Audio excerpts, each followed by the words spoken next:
বিশ্বের অন্যতম তেল পরিবহন রুট হরমুজ প্রণালী চিরতরে বন্ধ করে দেওয়ার হুঁশিয়ারি দিয়েছে ইরান।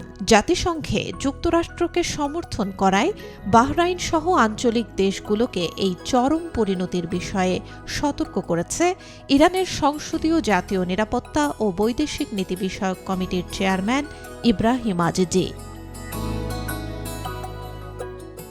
সামাজিক যোগাযোগ মাধ্যম এক্সে দেয়া এক পোস্টে তিনি বলেন, যুক্তরাষ্ট্রের পক্ষ নিয়ে যারা ইরানের বিরুদ্ধে কথা বলছে তাদের জন্য এই সিদ্ধান্ত। তাই এমন কোনো পদক্ষেপ নেওয়া ঠিক হবে না যাতে হরমুজ চিরতরে বন্ধ হয়ে যায়।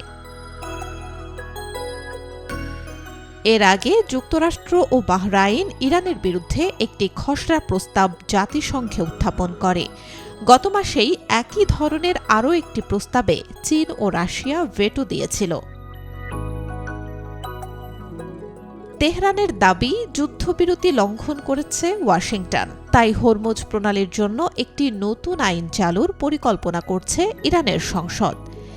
ইব্রাহিম আজিজি জানান, এই সংক্রান্ত একটি বিল এখন চূড়ান্ত পর্যায়ে রয়েছে এবং সংসদ অধিবেশন শুরু হওয়া মাত্রই এটি স্থায়ী আইন হিসেবে পাশ করা হবে।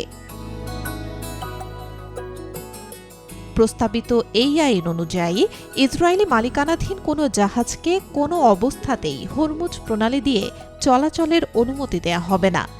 এছাড়া যুক্তরাষ্ট্রসহ অন্যান্য শত্রু দেশের ক্ষেত্রেও একই রকম নিষেধাজ্ঞা থাকবে।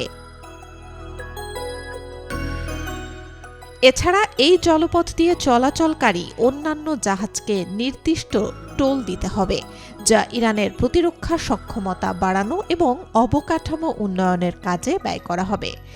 মার্কিন চাপ মোকাবেলায় ইরান তার জাতীয় স্বার্থ রক্ষায় কোনো ছাড় দেবে না বলে জানিয়েছে দেশটি।